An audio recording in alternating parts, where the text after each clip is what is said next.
Yo, what's up? Ngayon nanonood ako ng battle ko kay Ram.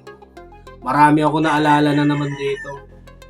At ngayon magkukwento lang ako. Message ko yan si si ano, 'di ba?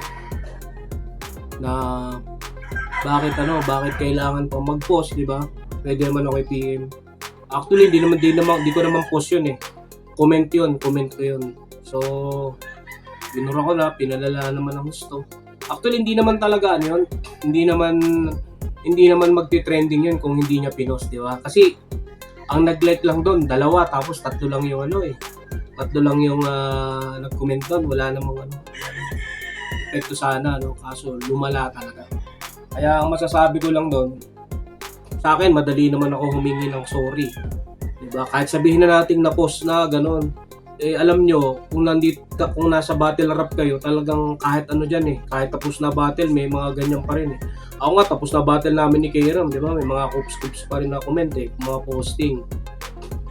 Kung sa kanya naman, siyempre, mga review niya na minsan, pinagtatawanan niya ako, ako, normal lang naman sa akin yun.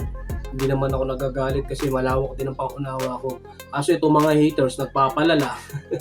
Pero sa akin, normal lang ako dyan. Kung ano gawin nila sa akin, basta ako, tahimik lang ako dito. Itong battle na to, marami akong rito. Marami akong nakikitang anggulo na kung sa totoong buhay yan, naku po. Ayoko na lang magsalita, basta humble lang ako. Mahirap naman yan. Baka sabihin nyo naman, mayabang na naman ako. Ang taong nagpakumbaba na nag-post na humihingi na sorry o pwede mag-sorry ay pagpapakumbaba yun. Kaso kung bibigyan nyo pa rin ng kahulugan yun at gagawin yung issue na wala na-post mo na ganun. Hindi yun. At saka alam naman natin, di ba? Talagang nagparito okay naman talaga. So dapat, bago mo tanggapin ng mga kutya ng mga tao, dapat pinag-isipan mo rin kung magpaparito ka o hindi, kasi ang mga tao katulad nyo, tinitignan nyo lang yung mga pagkakamali ko. May pwede kasing ganun o na-open sila dun sa totoong istorya ng namin sa battle, di ba? Actually, totoo naman talaga yun. Hindi ko namang sasabihin yun Marami nagbigay sa akin ng message, di ba? Si mga anak ng madre, kaya kay MC Julio, ako naman, naman ako dun Kumbaga, inaral ko muna yun tinignan ko.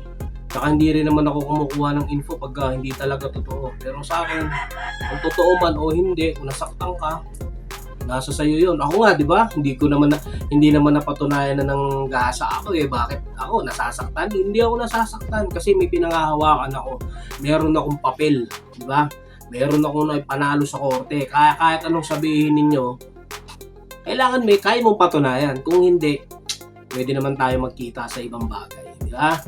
Pwede tayo magkita dyan, papel sa papel, wala namang problema dyan ang akin lang, kailangan patunayan nyo.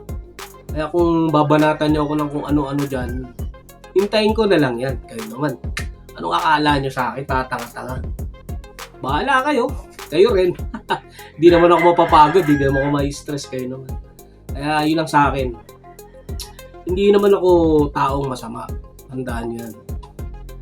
Ako minsan kasi, pag ako nag-comment, talagang totoo, talagang pag ako, di ba? Talagang talagang mapupunto mo yung pagiging totoo ko kasi hindi naman ako sarcastic na tao Pag ako, totoo naman talaga kasi bakit nagagalit kayo talaga naman nagparito kaya anong gagawin natin?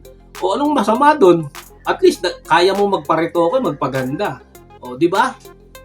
Hindi mo dapat ikagalit kasi ginawa mo naman yun di ba? Tsaka pinarito mo buti kung hindi, di ba?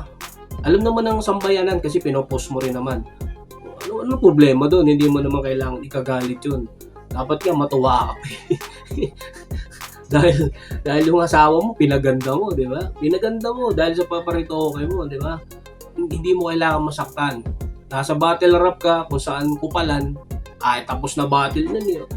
Kaya kung mabait ka, di pasalamatan mo sarili mo na mabait ka. Ganito ako Ganito ako mag-comment. Anong gagawin ko? Doon lang ako sa totoo. Alam namang totoo na, hindi ko pa i-komento. O, di ba? Ako may patunay na, di ba? Nagparitoke. Eh kayo ba, may patunay ba na nanggaasa ako? O, di ba? Baka sampalin ko kayo ng mga papel. Kahit saan tayong korte dito sa Pilipinas, pag hawak kayong papel, wala kayong magagawa. Hinihintay ko lang yung mga gagawin nyo sa akin. Basta si Tito Badang, mumove lang ako, kayo lang hihintayin ko.